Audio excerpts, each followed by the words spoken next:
Hello दोस्तों, good morning, नमस्कार। आप सभी का फ्यूचर कोचिंग क्लासेस में एक बार पुनः स्वागत है।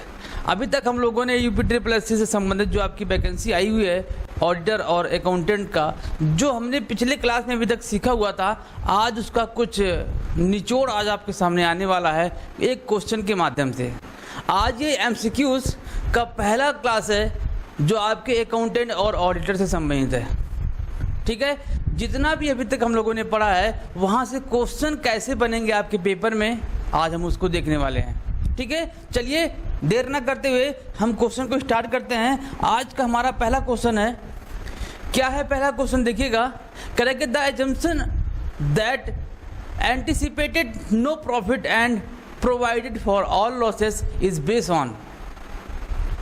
हिंदी में देखिए क्या कह रहा है कि लाभों की प्रत्याशा मत करो और सभी हानियों के लिए व्यवस्था, इस मान्यता का आधार क्या होता है। भाई हम लोगों ने पढ़ा था ना हम लोगों ने, कौन सा कंसेप्ट है कि लाभों को भूल जाओ और किसको ध्यान में रखो, हानियों को ध्यान में रखो। अभी पिछले क्लास में ही हमने सीखा था कि लाभों को भूलकर और केवल हानियों के संबंध में जब प्रोविजंस बनाए जाते हैं वो कंजर्वेटिव सिद्धांत होते हैं, रूढ़िवादिता का सिद्धांत होता है।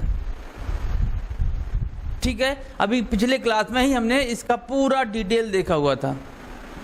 तो इसका आंसर देखिए क्या होने वाला। पहला ही आंसर आपका सही होगा, कंजर्वेटिव सिद्धांत, कन्वेंशन, रूढ़िवादिता का सिद्धांत जिसे कहते हैं। इसमें यह आपको बताया जाता है कि जैसे आपका देनदारों पर आपको पैसा मिलने वाला है लेकिन पैसा डूबने के आसार आपको दिखते हैं, तो उसके लिए आप पहले से प्रोविज़न तैयार कर लो। उस प्रोविज़न का नाम क्या होता है, प्रोविज़न फॉर डाउटफुल डेट्स।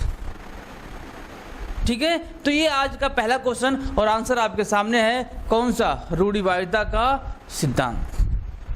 सारे ऑप्शन पर हम चर्चा नहीं करेंगे क्योंकि इससे संबंधित क्लास हमने ऑलरेडी आपके YouTube पे डाल रखा है, तो आप उस क्लास को जरूर देखिएगा। ठीक है, चलिए अगला क्वेश्चन देखते हैं क्या कह रहा है। कह रहा कि which of the following is not an accounting convention. कह रहा है कि निम्नलिखित में से कौन सा लेखांकन परिपाटी नहीं है। देखो, कन्वेंशन अलग होता है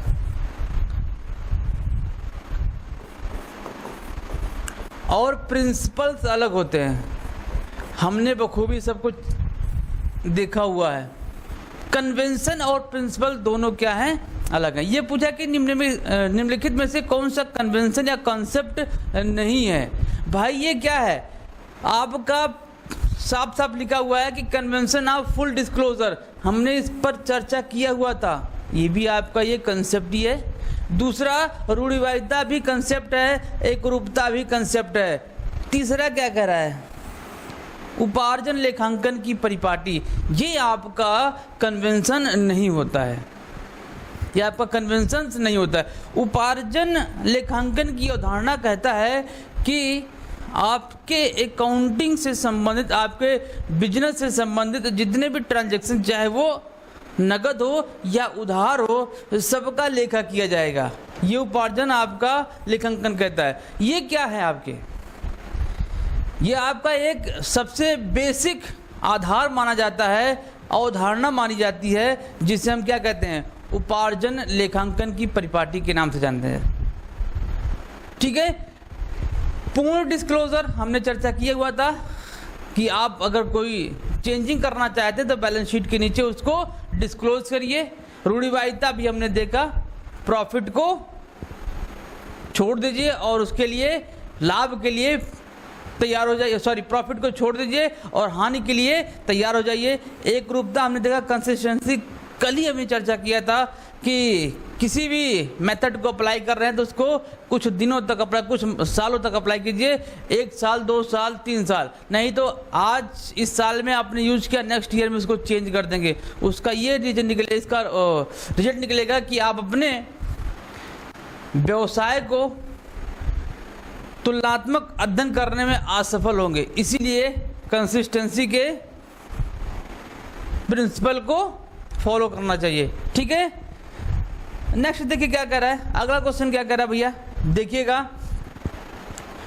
prepaid rent is associated with, पूर्वदत्त किराया डैश डैश डैश से संबंधित है। पूर्वदत्त किराया से संबंधित क्या है आपका, देखो यहाँ पर कई अकाउंट्स दिए गए हैं। ये पूछ रहा है कि पूर्वदत्त किराया निम्न में से कौन से अकाउंट से संबंधित होता है।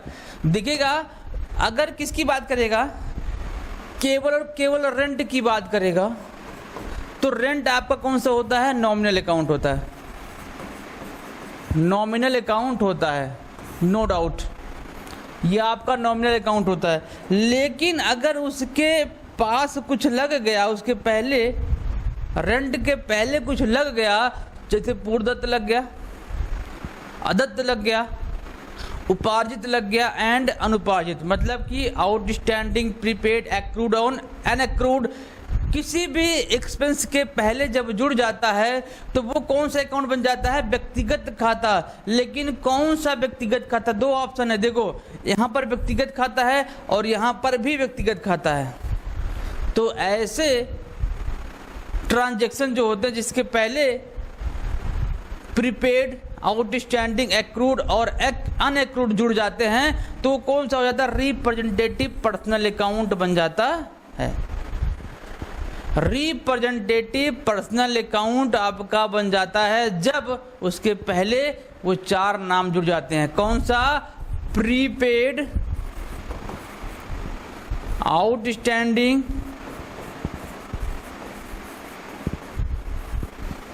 Accrued and अनएक्रूड।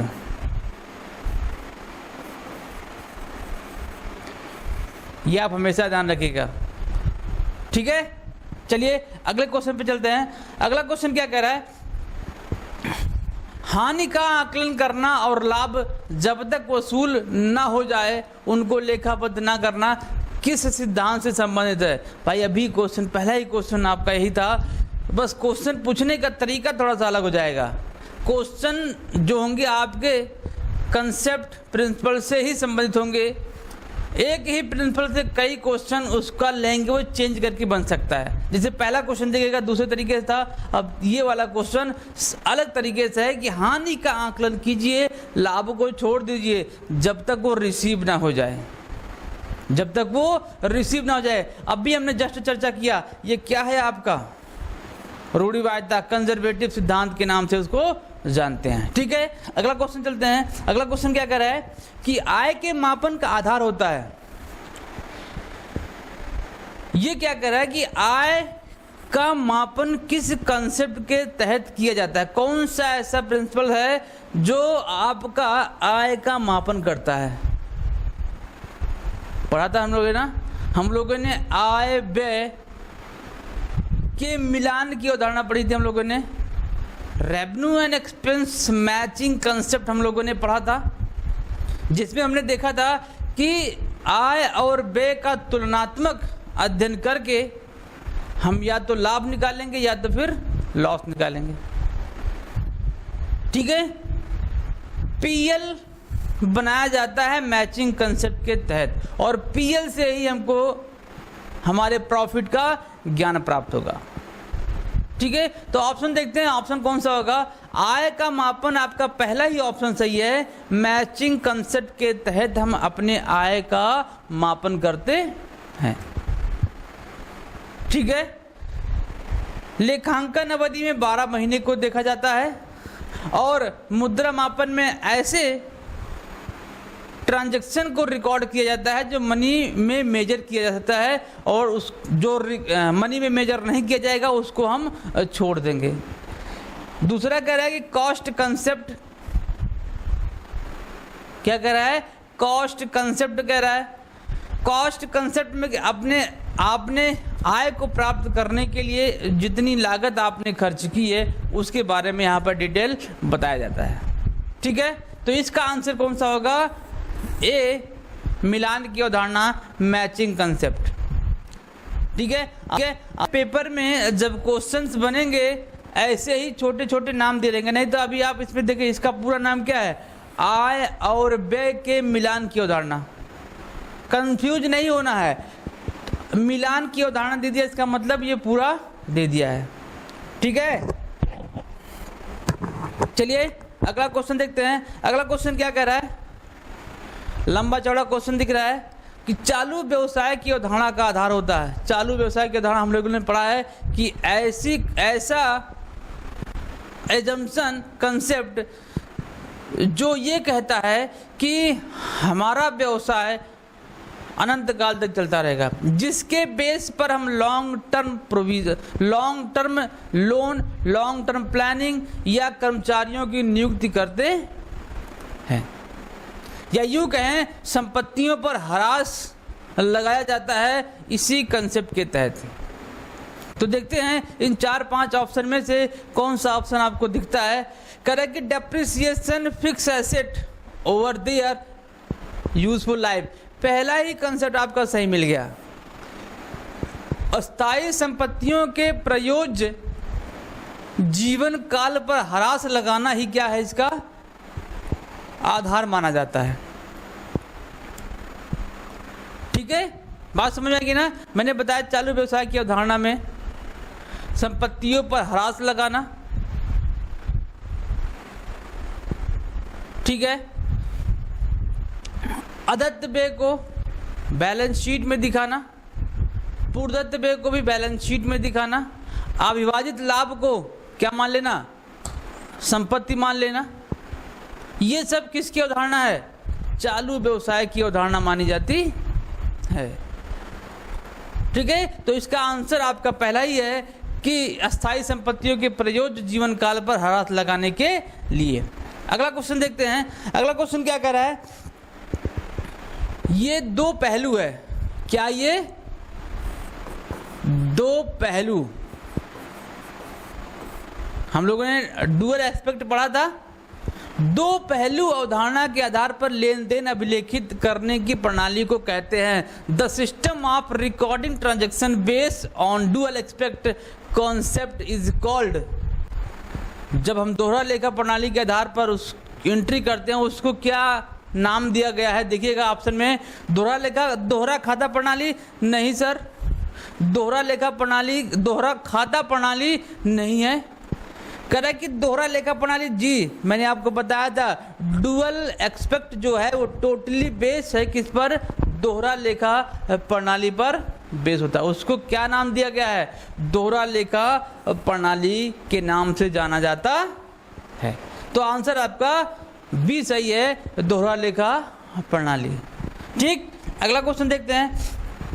अगला क्वेश्चन कह रहा है कि अर्जित किंतु अप्राप्त आय, ये देखिए अर्जित किंतु अप्राप्त आय मानी जाती है, ये किसकी बात कर रहा है, एक्रूड की बात कर रहा है, एक्रूड इनकम की बात कर रहा है। एक्रूड इनकम हमेशा आपका एसेट्स होता है, ध्यान रखिएगा, एक्रूड इनकम आपका हमेशा एसेट होता है। यहीं पर अगर से अनएक्रूड जुड़ जाता, क्या जुड़ जाता, अनएक्रूड इनकम, तो ये क्या बन जाता, लायबिलिटी बन जाता। और यहीं पर अगर हम आउटस्टैंडिंग की बात करें, आउटस्टैंडिंग एक्सपेंस की बात करें, तो ये क्या होता है आपका, लायबिलिटी होता है। और प्रीपेड की बात करें, प्रीपेड एक्सपेंस की बात करें, तो ये आपका क्या होता है, संपत्ति होता है, एसेट्स होता है। तो ऑप्शन इसका क्या है, पहला ही सही है, अर्जित किंतु अप्राप्त आय मानी जाती है। इसका मतलब क्या होता है कि हमने कमा लिया है लेकिन हमको रिसीव अभी नहीं हुआ है, तो क्या कहलाएगा, अर्जित आय कहलाएगा। ठीक है, तो आंसर इसका संपत्ति है। नेक्स्ट क्वेश्चन पे चलते हैं। देखिए नेक्स्ट क्वेश्चन क्या कह रहा है, भविष्य में माल की आपूर्ति के लिए किसी ग्राहक से प्राप्त अग्रिम आय। भाई आपको कोई भी पैसा अगर इन एडवांस रिसीव हो जाएगा तो आपके लिए लायबिलिटी ही माना जाएगा। क्या माना जाएगा भाई, लायबिलिटी ही माना जाएगा। अगर आपको किसी से पैसा इन एडवांस रिसीव हो जाता है तो ये क्या हो जाएगा आपका, लायबिलिटी। और कौन सा लायबिलिटी, करंट लायबिलिटी कहलाएगा। कंफर्म, बात समझ आ गई ना। तो आपकी ये करंट लायबिलिटी कहलाएगी। चलिए नेक्स्ट क्वेश्चन पे चलते हैं। नेक्स्ट क्वेश्चन कह रहा है कि the practice of appendings notes regarding contingent liabilities in accounting statement is in pursuant to, कह रहा है कि लेखांकन विवरणों में संयोगिक दायित्वों को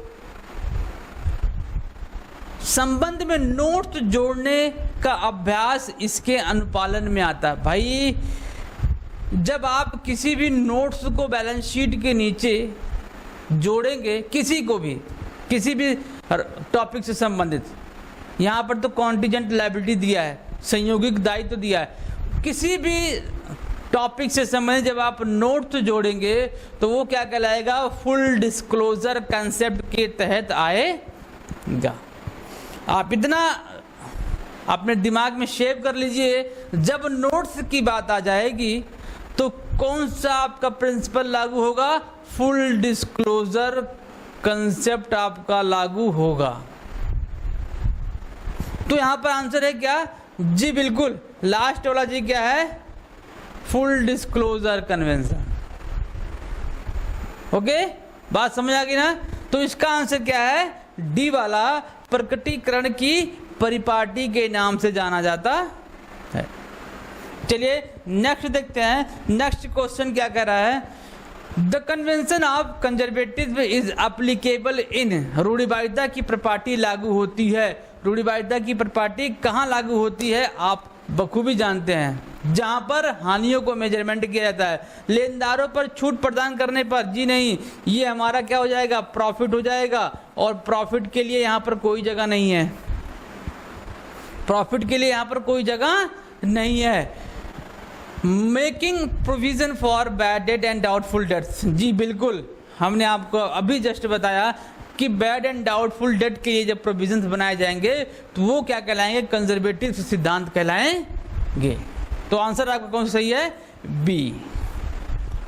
ठीक है, चलिए अगले क्वेश्चन पे चलते हैं। अगला क्वेश्चन क्या कह रहा है, लेखांकन की वह अवधारणा किसके आधार पर लाभ और हानि खाता तैयार किया जाता है, the accounting concept that is used to prepare the profit and loss accounting is known as, कह रहा है कि जो आपका प्रॉफिट एंड लॉस अकाउंट तैयार किया जाता है वो किस पर, भाई मैचिंग कंसेप्ट, आपको पता है ना, अभी जस्ट हमने चर्चा किया कि मैचिंग कंसेप्ट के तहत प्रॉफिट एंड लॉस को प्रिपेयर किया जाता है। उसके अनुसार पीएल के डेबिट साइड में एक्सपेंस को दिखाते हैं और पीएल के क्रेडिट साइड में इनकम को दिखाते हैं, प्रॉफिट को दिखाते हैं। दोनों का कंपेयर करेंगे, यदि इनकम ज़्यादा है और एक्सपेंस कम है तो प्रॉफिट आएगा, लेकिन अगर एक्सपेंस ज़्यादा है, इनकम या प्रॉफिट कम है तो नेट लॉस आ जाएगा। बात समझ है। तो आंसर कौन सा होगा, मिलान की अवधारणा, मैचिंग कंसेप्ट कहलाएगा इसका आंसर।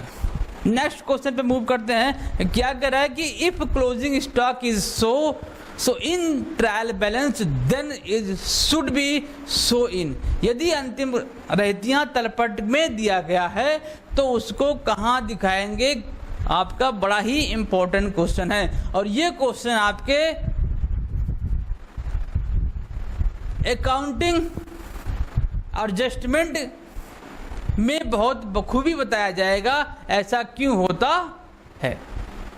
ठीक है, तो इसका आंसर है आपका बैलेंस शीट में दिखाया जाएगा और कहीं नहीं दिखाया जाएगा, जबकि क्लोजिंग स्टॉक को ट्रेडिंग अकाउंट में भी दिखाया जाता है और बैलेंस शीट में भी दिखाया जाता है। यहाँ पर ऐसा नहीं होगा। यदि ट्रायल बैलेंस में दिया है तो सीधे कहाँ जाएगा आपका, वो बैलेंस शीट में जाएगा और ट्रेडिंग अकाउंट में नहीं दिखाया जाएगा। ठीक है, तो नेक्स्ट क्वेश्चन पे चलते हैं। अगला क्वेश्चन क्या कह रहा है कि income is measured on the basis of, आय मापी जाती है, देखो आय मापी जाती है किस कंसेप्ट के तहत। ऑप्शन आपका दिया गया है dual expect, consistency, matching concept. कई बार क्वेश्चन आपको घुमा घुमा के पूछ रहा है, क्या हो रहा है, एक ही कंसेप्ट के घुमा घुमा के आपसे क्वेश्चन पूछ रहा है। यहां पर भी कह रहा है कि आय मापी जाती है। आय कहां से मापी जाती भाई, मैचिंग कंसेप्ट, बस उसका नाम हिंदी में दे दिया अनुरूपता। क्या दे दिया, अनुरूपता दे दिया है, बाकी काम उसी का है, किसका, मैचिंग कंसेप्ट, आय व्यय का मिलान अवधारणा। ठीक है, तो इसका आंसर कौन सा है? सी, मैचिंग कंसेप्ट। चलिए अगले क्वेश्चन पे चलते हैं। अगला क्वेश्चन कह रहा है कि according to the money measurement concept which among the following will be recorded in the books of account of the business. ठीक है, मुद्रा मापन अवधारणा के अनुसार निम्नलिखित में से किसे व्यवसाय की लेखा पुस्तकों में अभिलेखित करेंगे, किसे नहीं करेंगे? बात समझ आएगी ना? मनी मेजरमेंट कंसेप्ट कहता है कि उन्हीं ट्रांजैक्शनों को अपने बुक्स ऑफ अकाउंटिंग में रिकॉर्ड करो जो मनी में मेजर किया जा सके, नहीं तो सबको छोड़ दो। देखते हैं कौन कौन सा ऑप्शन मनी मेजरमेंट कर सकते हैं। कंपनी के प्रबंध निर्देशक का स्वास्थ्य, क्या हम मनी में मेजर कर सकते हैं? भाई आपका हेल्थ कैसे है उसको हम मनी में मेजर कैसे कर सकते हैं? नहीं कर सकते हैं। तो ये आपका क्या हो जाएगा? गलत हो जाएगा। दूसरा कह रहा है कि कंपनी के माल की गुणवत्ता को मनी मेजर किया जा सकता है? जी नहीं, बिल्कुल। क्वालिटी को मनी में मेजरमेंट नहीं किया जा सकता है, तो ये भी ऑप्शन आपका नहीं है। Value of plant and machinery, जी बिल्कुल। कह रहा है कि value of plant and machinery को मुद्रा में हम माप सकते हैं, तो आंसर आपका सी सही होगा, value of plant and machinery. उपयुक्त में से कोई नहीं, इसका आंसर सही नहीं होने वाला है। आंसर सी सही है कि प्लांट की वैल्यू जो होगी उसको हम मनी में मेजरमेंट कर सकते हैं। अगला क्वेश्चन देखते हैं, क्या कह रहा है कि निम्नलिखित में से कौन सी एक लिपिकीय त्रुटि नहीं होती है? Which one of the following is not a critical error? लिपिकीय त्रुटि होती है जो मानवीय ह्यूमन गलती कहलाती है, जो ये कहलाती है कि मानव का नेचर होता है, ऐसी गलती हो जाएंगी, ऐसी गलती आपकी हो ही जाएंगी, ये मानव का नेचर होता है, तो उसी गलती क्या कहलाएगी? लिपिकीय गलती कहलाएगी, क्रिटिकल एरर कहलाएगी। देखिएगा, चूक की गलती, जी ये नेचर होता है कि हम किसी भी चीज को भूल जाएं, ठीक है। एरर ऑफ द कमीशन, करण की त्रुटि, चूक और करण, चूक हो जाना और भूल जाना लगभग सेम है। और कह रहा है कि सैद्धांतिक, ये होता है सिद्धांतिक त्रुटि। ये आपका आंसर सही है कि सिद्धांतिक त्रुटि अगर होती है तो ये अकाउंटिंग एरर कहलाती है।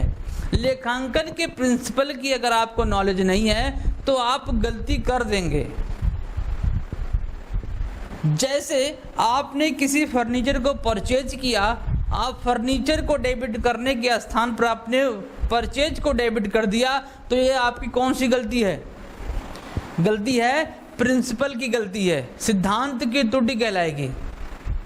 तो आपका आंसर कौन सा क्वेश्चन देखिएगा, निम्नलिखित में से कौन सी एक लिपिकीय त्रुटि नहीं है? बाकी तीनों क्या है? लिपिकीय त्रुटि हैं।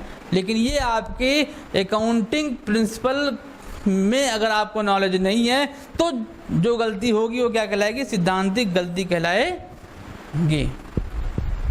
ठीक है, चलिए अगला क्वेश्चन देखते हैं। क्या कह रहा है कि पुस्तपालन का मुख्य उद्देश्य क्या होता है? The main objective of book keeping is known as. Book keeping का मेन उद्देश्य क्या होता है भाई? उसका मेन उद्देश्य होता है जो ट्रांजैक्शन हुए हैं उनका रिकॉर्डिंग करना, उसका मेन पर्पस है। कहां पर? उसके प्राइमरी बुक्स में, जैसे general entry and subsidiary books में उसका रिकॉर्डिंग करना ही उसका मेन पर्पस होता है बुक कीपिंग का। क्या है देखिएगा, लाभ हानि ज्ञात करना, जी नहीं, बिल्कुल भी इसका मेन पर्पस ये नहीं है। लाभ हानि ज्ञात करना लेखांकन का काम होता है, ठीक है। व्यवसायिक लेन देनों को सही एवं पूर्ण अभिलेखित करना, जी बिल्कुल। Keep correct and complete record of the business, जो भी ट्रांजैक्शन हुए हैं उनको सही तरीके से रिकॉर्डिंग करना, कोई गलती ना हो, वो क्या कहलाता है? आपका बुक्स ऑफ कीपिंग कहलाता है। अगला देख लेते हैं, ये सही आंसर, लेकिन अगला देख लेते हैं क्या कह रहा है कि संपत्तियों दायित्वों का सही स्थिति दर्शाना, जी नहीं, ये किसका काम है? अकाउंटिंग का काम है, लेखांकन का काम है। अगला कह रहा है कि व्यवसायिक लेन देनों की शुद्धता का परीक्षण करना, examine the accuracy of business transaction. भाई आप बताओ, जो आपने ट्रांजैक्शन का रिकॉर्ड किया हुआ है अपने बुक्स ऑफ अकाउंटिंग में, उसकी शुद्धता की जांच कौन करेगा? क्या बुक कीपिंग करेगा कि लेखांकन करेगा? आपको पता होना चाहिए बुक्स ऑफ कीपिंग का काम जहां खत्म होता है वहीं पर लेखांकन का काम शुरू होता है। मतलब कि लेजर पे जैसे ही काम खत्म होगा, ट्रायल बैलेंस जहां से आएगा वहां से लेखांकन का काम शुरू हो जाएगा। ट्रायल बैलेंस के पहले जितने काम होते हैं वो बुक्स ऑफ कीपिंग कहलाते हैं। उसके बाद जो काम होता है वो क्या कहलाता है? आपका लेखांकन कहलाता है। तो शुद्धता की जांच कौन करता? तलपट करता ना, तो तलपट क्या हो जाएगा? लेखांकन का काम कहलाएगा। ठीक है, तो अगला क्वेश्चन देखते हैं। आज का 18वां क्वेश्चन क्या कह रहा है कि उपार्जन अवधारणा संबंधित है। उपार्जन अवधारणा भाई रेवेन्यू से संबंधित होता है। उपार्जन अवधारणा कहता है कि जितने भी ट्रांजैक्शन आपके हो गए हैं उसको रिकॉर्डिंग कर लो।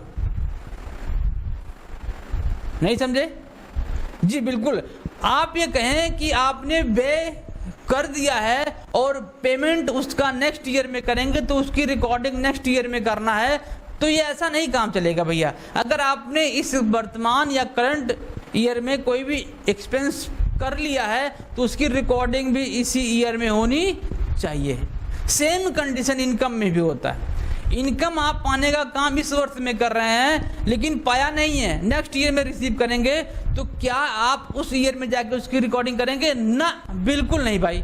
इसकी रिकॉर्डिंग आपको इसी साल कर लेनी है। वो कौन सी उदाहरण कहती है? उपार्जन की अवधारणा कहती है। ठीक है, तो इसका आंसर कौन सा होगा? ये रेवेन्यू रिकॉग्नाइज की बात करता है। ठीक, देखते हैं आज का सेकेंड लास्ट क्वेश्चन कह रहा है कि when accounting standard board of India is constitute. आपका भारत में लेखांकन मानक बोर्ड कब गठन हुआ था? 1977 में। किसने? 1977 में, 21 अप्रैल 1977 में। देखिएगा, 21 अप्रैल 1977 में इसका गठन किया गया था। किसका? भारत में लेखांकन गठन कब किया था? किसके द्वारा? ASB। क्या है भाई? ASB इसका नाम है। याद रख लीजिएगा, 21 अप्रैल 1977 में इसका गठन हुआ था। ठीक है, अगला क्वेश्चन देखते हैं। लास्ट क्वेश्चन आपका कह रहा है कि विच one of the following accounting equation is correct. पहला ही आपका क्लास इसी पर बेस्ड था। हमने देखा था कि जो अकाउंटिंग इक्वेशन है, पहला अकाउंटिंग इक्वेशन था asset equal to capital plus equity. इसके आधार पर हमने 3 और तैयार किए थे। तो देखते हैं क्या एसेट बराबर ऑनर इक्विटी हो सकता है? ना, बिल्कुल नहीं भाई। Asset equal to liability plus equity, ये आपका कंसेप्ट जो है इक्वेशन का, ये सही है। दूसरा कह रहा है कि एसेट बराबर लायबिलिटी माइनस इक्विटी हो सकता है? नहीं भाई, asset plus liability owner equity, जी नहीं। ये माइनस होगा तो यहाँ पर काम हो सकता था, लेकिन यहाँ पर प्लस है तो यहाँ पर काम नहीं हो पाएगा। तो आंसर कौन सा सही है? लायबिलिटी। ठीक है, तो आज आपका ये 20 question based on the principle of accounting. उम्मीद है कि आपको अच्छा लगा होगा और वीडियो भी बहुत पसंद आया होगा।